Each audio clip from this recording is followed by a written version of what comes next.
びの時代は終わる。螺旋が Hidari defection from Shinju organization. Sasuke will be back. But wait, is the name of this organization for Shinju a relevant name, guys? Or does it sound cool? Oh yeah. What I said about Hidari's defection from the Shinju organization and betraying Jura is not an unwarranted nonsense. After chapter 12 of his fight against Sarada and Boruto, Hidari ends up disintegrating and becoming a Togedama after the final execution by Kawaki. But after the next chapter, Jura restores Hidari's form that has become a Togedama. There is something to be said that this is very suspicious, as we know that after the chapter where Jura managed to snatch the Togedama Hidari from Boruto's hands, Jura at that time declared that he had decided to kill Boruto. But I feel that from Jura's sentence, it produces another conclusion from his goal of wanting to kill Boruto. First, does the revelation of a Shinju's form becoming a Togedama mean that it will be a threat to Jura? Because then everyone who has been destroyed and become a Togedama will have the possibility that that person will return to human form, and this according to what Boruto said. Despite the fact, it has not been revealed how to return Sasuke from a form that has become a tree. And from that fact, will the return of Hidari for the second time affect his original body consciousness and mind? Because basically, if a Shinju that has been destroyed and becomes a Togedama is then revived, is there a high probability that this will affect his instincts, mind, and consciousness? And perhaps that is another reason why Jura is really so eager to kill Boruto. And let's look back in chapter 14 after Jura returned the form of Hidari. With the second resurrection of the form of Shinju, is it true that Sasuke's consciousness has returned and now he is pretending to be part of the Shinju? Before we get into this, we must first look at the effects of Hidari's first death. Remember, this Hidari was created from part of Sasuke Uchiha's Shinju and chakra. In order to deduce what the side effects of Hidari's first death would be, we will take examples from beings that are part of the Jubi as well.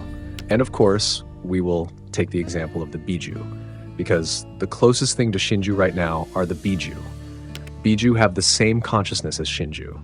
They have their own desires and instincts, and they can also come back to life after death. The difference is that Bijuu need hundreds of years or even thousands of years to come back to life. In the case of divine tree humans, they must produce immediately after becoming a Togedama. Otherwise, the Togedama will decay. And regarding the matter of Bijuu, they will come back to life with a smaller body size. That is, they need a process to reach their previous body shape by accumulating natural chakra often as time goes by until they get the appropriate size. And in comparison between divine tree humans, their body shape remains the same and there are no flaws at all after they are revived from death. Even their form returns to its original form without any flaws like Hidari who have returned to tree human form. But do 100% divine tree humans have no flaws at all when they die and are resurrected? And it seems there are no flaws at all. It's just that the process when the divine tree humans become Togedama can be utilized by someone's chakra, which is utilized by Shinju to control the body of the divine tree humans. But regarding this matter, do you have any other reasons, guys? Actually, I don't underestimate Sasuke Uchiha completely. Sasuke definitely has a way to restore his consciousness back. He already has experience as a disciple of a legendary Sannin who has successfully changed bodies using forbidden techniques. Sasuke should have a good understanding of how his chakra can affect the human body of the divine tree, who is currently using his chakra to transform himself into a divine tree. You shouldn't be surprised if Sasuke's consciousness can enter Hidari's body later, because for a long time, you should have realized that all Uchiha members are used to doing things like this. For example, how can Madara control Yagura for a very long time? Then, how did Obito separate his soul chakra into Kakashi's body? Then how did Madara avoid his death from the fight against Hashirama? All Uchiha-related events will usually be beyond our comprehension. Basically, after we saw in chapter 15, after Hidari's resurrection, we should be aware and suspicious of Hidari's reaction and response. Many of them suspected that Sasuke had taken control of Hidari's body with the signs from this panel. There is indeed a possibility that Sasuke's consciousness managed to synchronize when Hidari was revived. Moreover, the time when Hidari became a Togedama was quite long until he was resurrected to the form of a divine tree. So there would be a high possibility if there was still time for Sasuke's consciousness to enter when Hidari was regenerated. Because once again, the reaction and response of Hidari, who saw what was in front of him, was very suspicious and really looked different from before. He looks quiet and does not give any response, as if he is trying to observe and learn something. And it is the same response as Sasuke Uchiha, because if we observe in the chapter when they enter the Konoha library, Hidari shows a response like a curious and active person.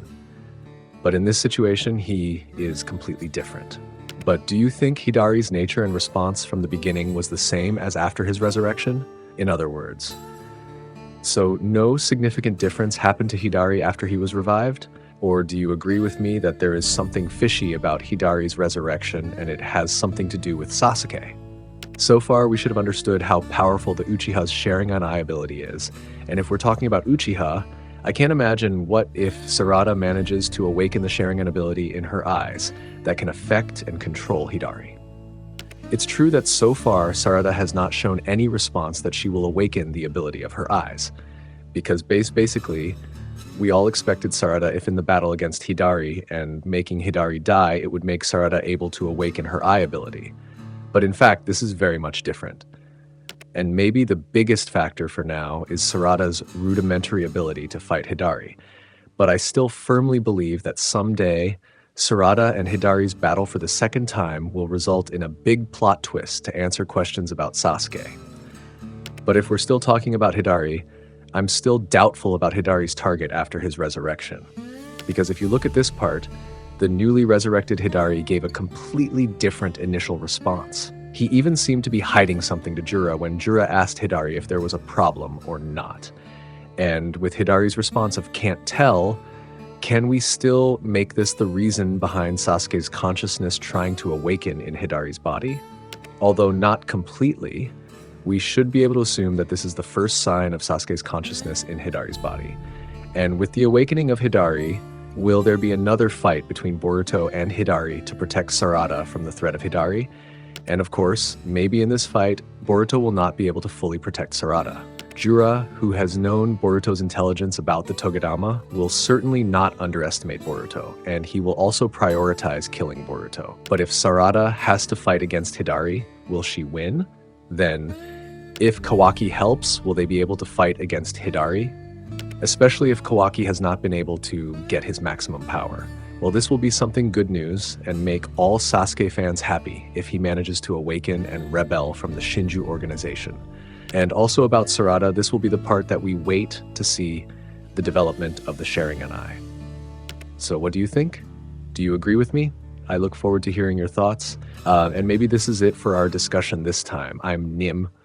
Don't forget to like and subs. See you in the next episode. Bye-bye, Dadabayo.